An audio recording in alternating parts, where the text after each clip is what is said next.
She is a reality TV star, she is a business owner, and most importantly, she is a mom. I'm Erin Kinzel, the host of the Charleston Women Podcast, and I am thrilled to introduce today's guest. We'll be talking to the one and only Eliza Limehouse. This is Charleston Women Podcast, where you can meet like-minded, strong, independent, professional, and inspiring local women. This is Charleston Women Podcast. And now I am so happy to welcome Eliza Limehouse to the Charleston Women Podcast. Eliza, it is so good to see you. It's good to see you too. And I'll see you tomorrow as well. Yes. You are so busy. So first of all, we are just grateful to have a few minutes of your time. And I'm really, I've been looking forward to this for a long time because I've known you throughout the years, but I feel like today is the chance for me and the listeners to really get to know you. A lot of people probably know you from when you were on Southern Charm, correct? When you were on Bravo. What year was that? When did you step on the national stage? Let's just start with a big dive in right there. Okay. Well, it's kind of weird because I started and then quit and then went back on and then quit again. I've had like a weird Southern Charm's like my ex-boyfriend that I can't break up with. I started, I was in college. Trying to think, it was probably 2015 or 16. I think it was season, oh my gosh, I should have looked this up. I want to say I started on season 4 or 5. No, I think, 4 or 5. And then I quit the following season. And then I came back on, I want to say I think I started season 4, quit season 5, started back season 6, because I think they're coming up on 8 now. Okay.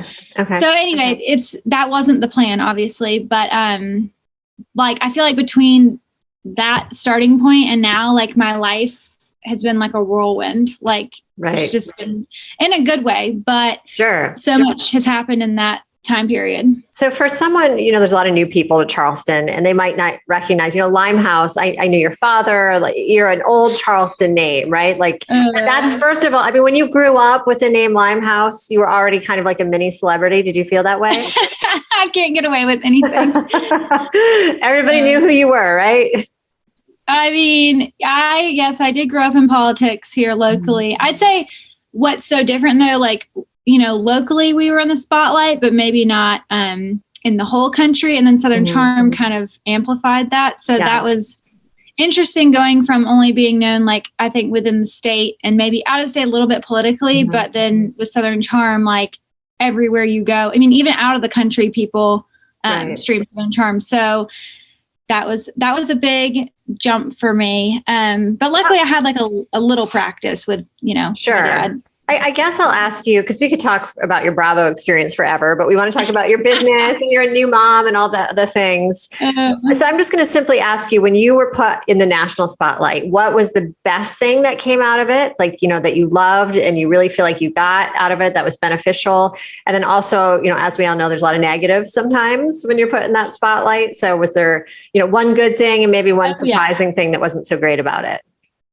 That's a really easy question because the main reason I went on was I had, we had our family's hotels and I had my jewelry brand and was starting my little candle brand. And I went on there and I was so grateful to have all that exposure. But the not so great part is that, it's reality TV. So it's really weird. It's real life, but it's also not it's your real life, but it's also a show. And it's just this blurred gray line. There's no, with regular acting, you read your lines, do your part, everybody still loves you, even if you played a villain in a movie or something. But then on reality television, you can get edited however they want. They could take somebody rolling their eyes and then that could be directed at you when they weren't even looking at you. So that's the hardest part, is that you have no control over how people view you, how you're edited. And it's not regular acting because it's your real life to an extent. So that was really hard for me. And I still suffer from, I never in my life have had anxiety. I'm super chill. Nothing bothered me. But after Southern Charm, I got severe anxiety because I would be like, oh my gosh, did I say something that is going to offend somebody? or, right. You just have no control, and I'm a control freak, so that doesn't help. So that's one of the reasons I wound up leaving the show again, was because it's just really stressful having it be your real life and having zero control over how people view you. So that's been hard for me. Right. And I understand. So now where do things stand? Do you feel, I mean, even like your social media, do you feel people are still interacting with you as Eliza from Southern Charm, or are people interacting with you because they love Snaffle Bit Bracelet Company, your business, or they love your baby, what's the lingering? All of the above. Yeah. So, I mean, Southern Charm is definitely why I had a little bit of a local presence, obviously, before I started, but obviously Southern Charm is what I'm known for. And I'd say everybody came for Southern Charm, but everybody stayed, for the businesses, the baby, the horses. I definitely see if I post something, because a lot of the cast members that are current and from the past seasons, I'm still super tight with outside of the show. Right. And definitely if I post anything with my fellow cast members, people are so excited to just see any glimpse of Southern Charm. But I think that something that really helped me feel better about, certain episodes where I wasn't portrayed the way I felt I should. A lot of people will message me to this day and be like, hey, just so you know, you on your social media, raw and real and honest is not what you look like. This is two different people. I love seeing your real life and what you truly care about versus, dramatic reality. They could see through it, is what you're saying. Yeah. They could see the real Eliza. Let's talk more about your business, because I remember years ago when I first met you, and I think you were doing a trunk show with Snaffle Bit. And I don't know, Snaffle Bit. I don't know how young you were. I don't know, but I was like, she is so young and she is such a go-getter. I mean, what age did you start your company? Were you in college at the time? No, I was in high school. You were in high school. See? Oh my goodness. Yeah. So what made you? What made you? I mean, it's rare to have someone so young have such an entrepreneurial spirit to begin with, but to create a business that has lasted this long. Well, I truly think that it's just in my DNA, to be brutally honest, because I do think that you're born the way you are. I'm super organized, whereas my parents are not organized at all. And obviously I didn't learn my organization skills from my parents. So that's just I feel like entrepreneurship is the same thing. You're kind of, born with this entrepreneurial spirit. Whereas I have friends who hate sales. I love sales. Give me something, I want to sell it. I love when I go for a trunk show, for example, I'm in the store selling stuff that's not even mine. It's just one of my passions. I love working. Work gives me a purpose. I love being busy. And, the cleanliness thing was just an example, but my whole family have been entrepreneurs. So I think that probably did play a bit of a role in that, aside from me just being born, entrepreneurial. I think that watching my dad with his businesses and my granddad.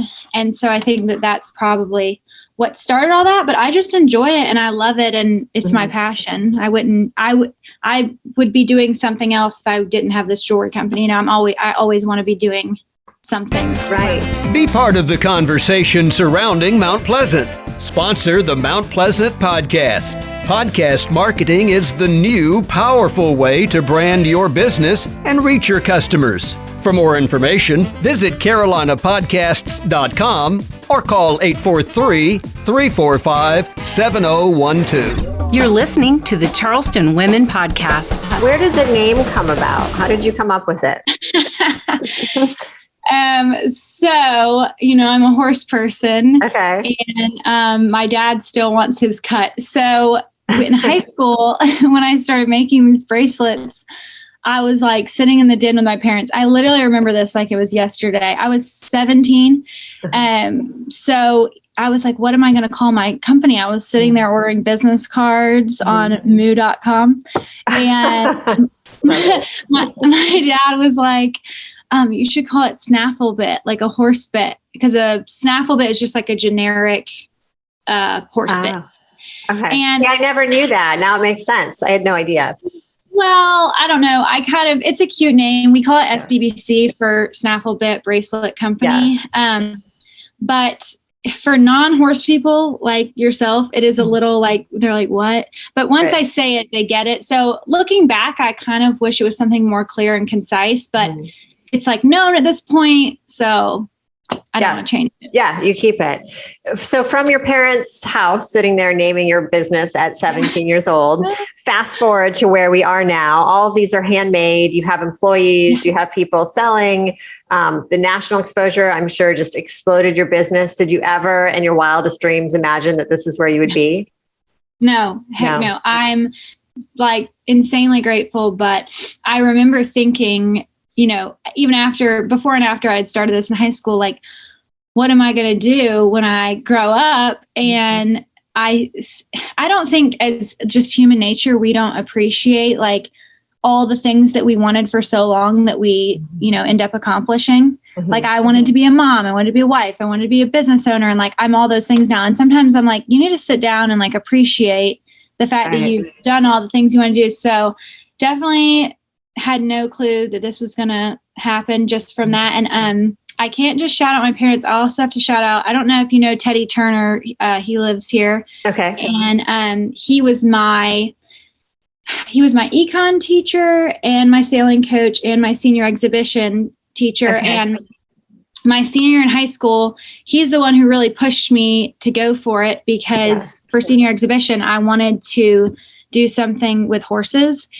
And I'm into horses, but I'm not really into like the medical side. And that's kind of what I was doing my project on. And he was like, Eliza, like, I know you love horses, but like, let's focus on something that you're actually going to like maybe use this in the future. And he was like, well, I think you need to do your jewelry company. And he's really the reason that I kept, you know, turning into a business versus a hobby, because he made it my senior exhibition project, which was a whole class. So that's kind of how that happened. And then I took it on to college and got a business partner and employees and all the things. But no, to answer your question, never did I think that I would be doing this. Right. And here you are. I want to talk about your component of your business where you were, well, two things. I want to talk about the candles, which are still relatively new, right, to the business, and also your giving back. I love your philanthropy behind all of this.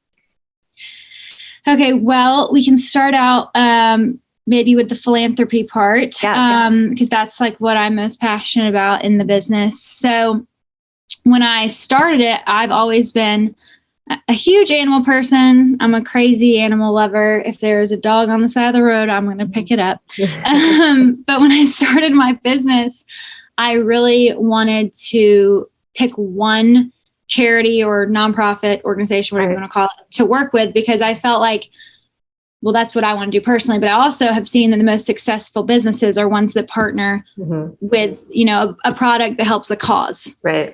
Like Tom's shoes, for example, they give a pair of shoes to someone in need when you buy a pair of shoes. And so I think there's a socks company. I can't think of what it's called off the top of my head, but I want to do something like that where like my products benefited people when people bought them. And then as I tried to come up with one specific nonprofit or charity to work with, I just kept having more instances where people were reaching out to me about, you know, certain people in need or certain organizations that needed assistance. And I was like trying to fundraise myself. And I was like, wait a minute, like we need to be doing this with Snaffle Bit. So it's been great because instead of just partnering with one charity or nonprofit, we've been able to touch so many different causes. And so that's what I'm really passionate about. And I continue to try to not just have the bracelet up that benefits the cause for a little bit of time. I try to keep it going forever. That's definitely like, it's a lot of work. So you're choosing like one bracelet. I know you have like the bracelet for Ukraine. So if you purchase a specific bracelet, proceeds from that bracelet go to a certain cause. I love it. So that's the Ukraine. So this one is our newest one. We just released it yesterday. Okay. And that's what I'll, bring one tomorrow. I'm going to buy one off for you tomorrow when I see I'm going to bring some. Yes. So, this is our newest one. And I want to I'm actually in my office. Let me grab one more. I want to show you. What's your website? Is it snafflebitbracelet.com? .com. Okay, we can shop online. Snafflebitbraceletcompany.com. And also your Instagram handle. Where do we find you? Snaffle Bit Bracelet Co. is Snaffle Bit. And then I'm just My whole name, it's really aggressive, Eliza Devra Limehouse. It's really long. So yeah, I know most people probably won't be looking at these, but since I have you on here, this one we released right before sorry, my nails look tragic. I'm getting them done this week. I have to always have my nails done because I'm always taking pictures of my hands. Yeah, it's a good point. This is for Infertility Awareness Week. Oh, I love that. And for those listening, it's a pink little pineapple, one pink bead with white beads around it. Really cute. Mm-hmm.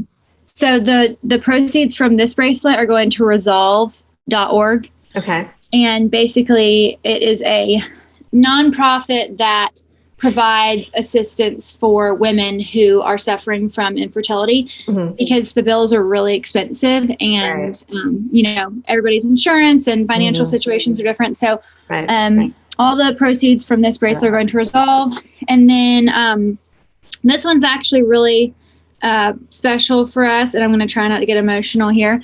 And if you want to describe these. So you have one that's all pink. And then what does it say on it? It says BB with a heart. Okay. And that stands for Brave Berkeley.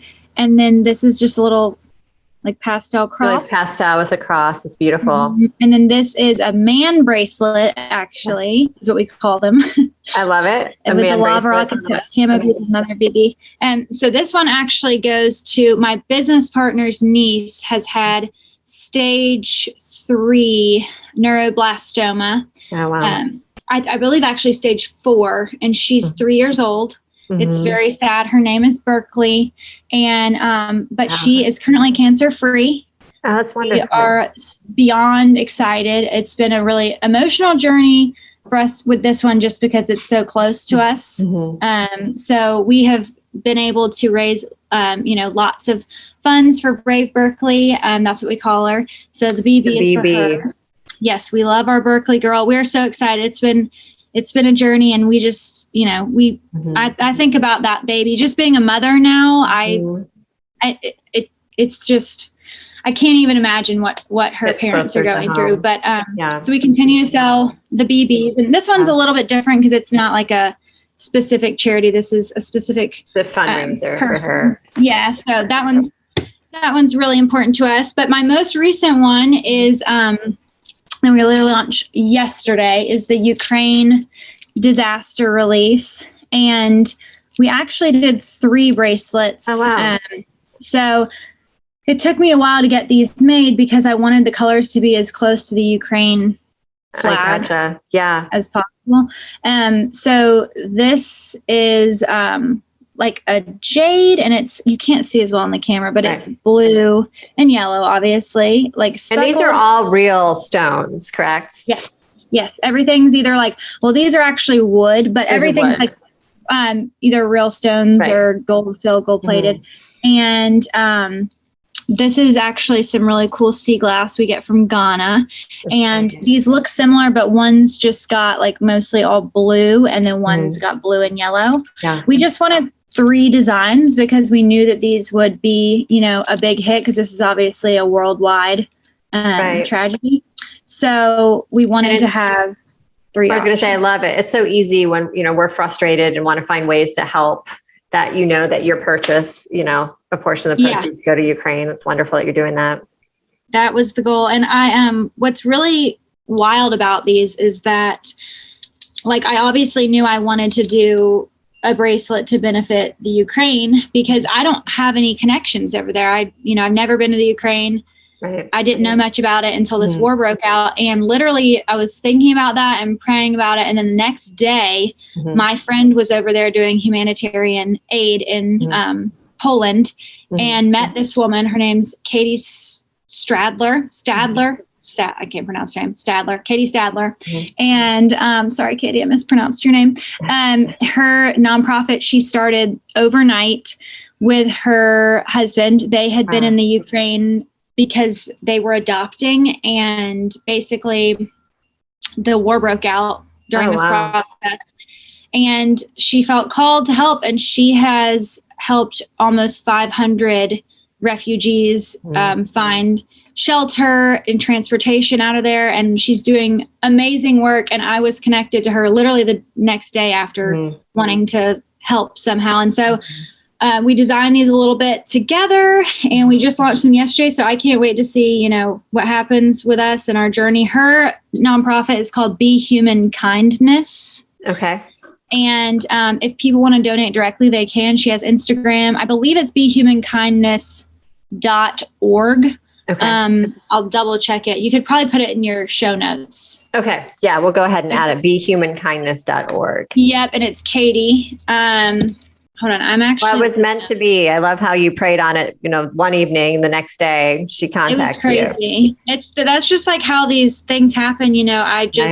I was feeling, yes, it's Stadler. Sorry, I am dyslexic. It's Katie Stadler, Okay. Be Human Kindness. And hold on, I'm double checking the website. But like last night, I wanted to go on my Instagram and, talk about her nonprofit and these bracelets. But after I went through all the pictures and videos she sent me with the refugees that she's helped out, I was so emotional that I couldn't get on social media. It's just what she's doing is amazing work. And I'm just proud to be her friend, but it's behumankindness.org. Okay. behumankindness.org if you want to donate directly. Eliza, before we run out of time, we need to talk about your most important job and your newest job, and that is mom to Patton. How old is little Patton right now? Oh, he is going to be 17. Actually, today's the 24th. So 17 months today because he's Christmas Eve of 2020. That it's gone by in a blink. How has your life changed from being, on the political stage, kind of growing up, to being on the national stage with Bravo, to going through the pandemic and having a baby? Things have changed dramatically for you. Oh, yeah. It's been amazing. I think that the best part of being a mom is that things that would have upset me or stressed me out or been relevant, like before I had Patton, like silly things, everything's just so irrelevant because being his mom is all I care about at the end of the day. And he's just so important to me. I'm going to start crying. And that's why, these bracelets that we make for Brave Berkeley and the Ukraine and everything, that's why they've become even more important to me, because being a mother, knowing that these other mothers are going through something really tough that's affecting their children, has just, it's been eye-opening. Being a mother there's no way to describe it, and there's no way to prepare somebody for it. And it's definitely a struggle sometimes, working and trying to, still be the horsewoman that I am. Yeah. And I literally drag him to polo matches and I find a babysitter and I make it work. But definitely Is Patton already riding horses at 17 months. I'm sure he's been riding for a while. I mean, his version of riding is us holding him while he thinks he's riding. He turns his legs out funny and cuddles the horse. I'm you have to sit. But it's been amazing. And one of my favorite things about him is that I was worried he wasn't going to like horses, because some people, their children don't turn out like them. And he is obsessed with horses, and we're at my office right now. He comes to work with me every day. I'm everybody says I'm a helicopter mom, but I don't really care. I love being with him all the time. And I just love seeing his reactions to everything. So. I love it. He got it from his mama. And don't listen to those criticisms about being helicopter mom. I told you before we started this, you hang on to these young years as long as you can. Thank you. I'm going to I'll reference this podcast next time somebody calls me. Aaron says it's okay. Eliza, it has been so nice talking to you. I mean, just to hear your story. And I love that, as we said at the beginning, that people might just know you as a person on national TV to get to know the real you. I always like to finish with, inspiring advice, if you have some, for a young lady or, anyone at any age in life, if they want to start a new business or start a new chapter, what would you say? Oh my gosh. Okay. That's a loaded question. But I also wanted to point out, before I answer this, that you've kind of been through it with me. I mean, you've been here for the journey too. Right. So I feel like I've known you forever. And you and I have been involved in so many different things, over the years. So I love just getting to chat with you. Too. And I love to see the shift that everyone, as we get older and life meanders and changes, the shift that we make. And it resonated with me in the beginning. You were saying how, life has become quieter. I think for a lot of us, it has since COVID. It was just go, go, go, go. And now we're going again, but maybe not as fast as we were previously. No, that's how I feel. I feel like COVID, gave us a chance to pull back the reins and see. Sorry, I'm using horse terms. I was going to pull back. Snaffle Bit. Is that? I'm still not sure what that is, but we have. You're right. We have all these. My family uses all these horse terms, and I'm like, oh my god. People probably think we're crazy, but we definitely are. But that's okay. I think my biggest piece of advice is actually one I heard from our priest, and it's always, I think about it every day. His name is, I can't steal his quote. His name is Al Zadig. He's the main priest at St. Michael. And he said one time in a sermon that, people are in this giant rush and life is a box of Oreos, and people are always trying to get to the cookie part, which is the beginning and the end, and the icing is like the good stuff. And that's like the in-between, the little moments and the not bigger things in life. And he said, we really, as human beings, it's hard, but we need to focus on appreciating the little things and enjoying the ride. And because life is made up of all these teeny little, moments like this. And we think about the marriage, the business, the having the children, all the things, but like life is more about the little tiny sweet moments. So I think just think about enjoying the ride and enjoying the center of the Oreo. So that would be what I hear you saying is life is not a box of chocolate. Life is a box of Oreos, and we need to live in the cream. Live in the cream. I struggle with that so much. So yeah, that's something I struggle with personally every day. So that would be my advice, because I tend to rush around and not appreciate the small things. So I really try to sit back and be like, okay, enjoy today. I want my house to be built like tomorrow, but I'm like enjoying the in-between of picking things out and getting to travel and stuff like that while it's not built. Great. Eliza, I can't thank you enough for your time today. Again, please say your website and social media so everyone can remember them. And, as soon as they finish listening to this podcast, make sure they go follow you and make a purchase, whether it's supporting Ukraine or BB or any of the other, organizations that you're helping. Oh, thank you. Yes, if they go on my website to the charity collection tab, all of the bracelets that are for different nonprofits and charities will all be on there. So it's Snaffle, Snaffle, Bit, BIT, Bracelet, Bracelet, company.com. So snafflebitbraceletcompany.com.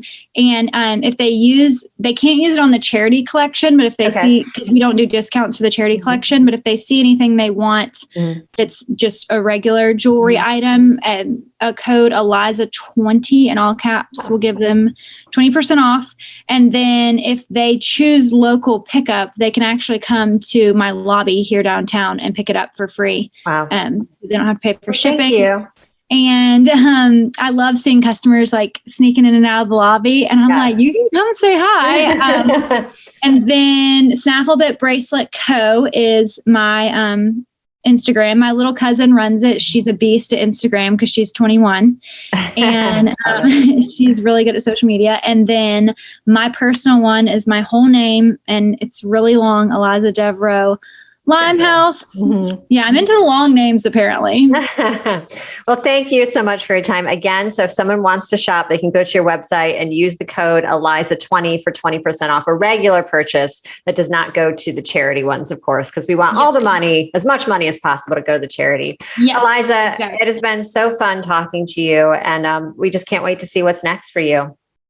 Thank you. Well, I hope you have a great day. And I loved getting to chat and reminisce with you. Absolutely. This is the Charleston Women Podcast with our guest today, Eliza Limehouse. Thanks for spending time with Charleston Women Podcast. Please like us and follow us on whatever platform you're using to access Charleston Women Podcast.